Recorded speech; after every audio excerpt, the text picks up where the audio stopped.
only on Current TV. Finally, as promised, a special comment on President Obama's role in the deal to raise the debt ceiling and perhaps make cuts to or raise the eligibility age for Medicare, Medicaid, Social Security. Face it, we do not take care of one another. Not we as in progressives, not we as in Americans, not we as in the West, we as a species. Individual people we know, we take care of them. It is human nature dating back to the caves to form small protective units, families, clans, groups, guilds. But take care of everybody? Everybody in your neighborhood, the people you love and the people you don't know, everybody in your country, the people who are like you and the people who have in common with you only humanity. Do you take care of them? Do we take care of them? It seems as if we are taught as young children to share, and then as soon as we let go of our parents' hands, we are taught to stop sharing, or to at least stop prioritizing sharing, to stop sharing unconditionally. In the broadest sense, where there is no identity or family or clan or group, no hope of reward or mutual defense, no insurance against one's own future hardship. Face it, we do not take care of one another. And that is why the social safety net that this country has stitched together piece by piece over 75 years, despite the unceasing protests of the greedy and the ensconced and the divisive and the xenophobic. That is why the social safety net is this country's greatest accomplishment and the greatest evidence that every once in a while, American exceptionalism is based not in flag waving, but in reality. This is not to say our system of Social Security and Medicare and Medicaid and everything else is the best, nor was it the first.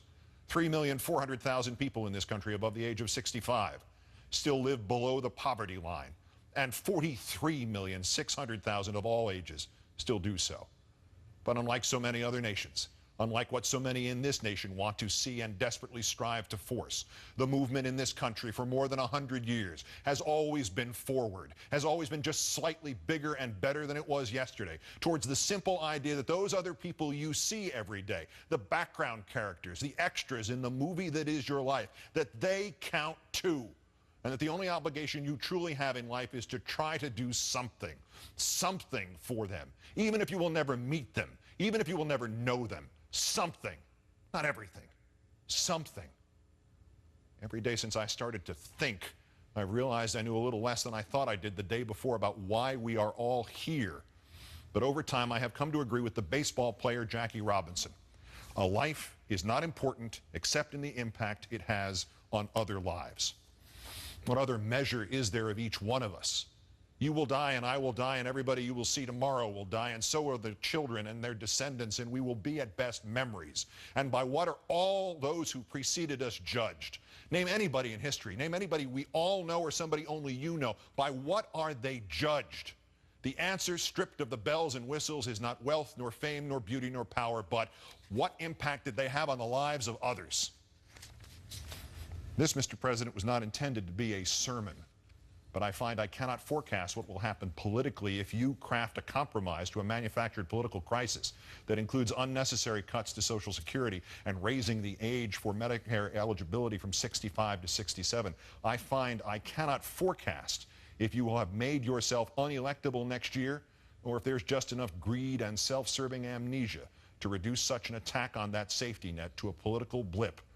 I find I can't forecast if the Republicans will then somehow call off their 24/7 character assassination of you.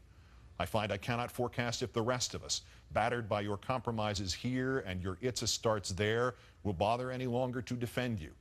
I find I can't forecast if I will still be able to support you. But I can forecast this. Any true greatness of this nation originates entirely in whatever spark of humanity and selflessness we devote to taking care of the least of us.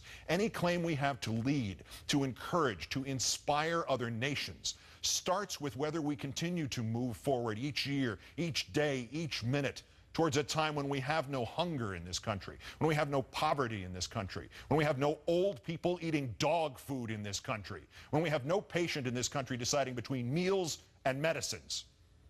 To paraphrase Jackie Robinson, the life of a nation, Mr. President, is not important except in the impact it has on the lives of its people.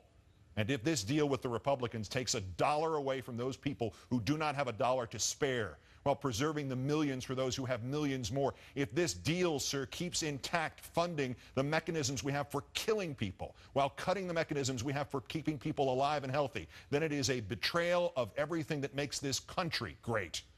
And, Mr. President, then it is worse than just a betrayal of all those who elected you. It is a betrayal of who you are and who you have spent your life becoming. For your presidency, sir, is not important, except in the impact it has on other lives. Good night and good luck.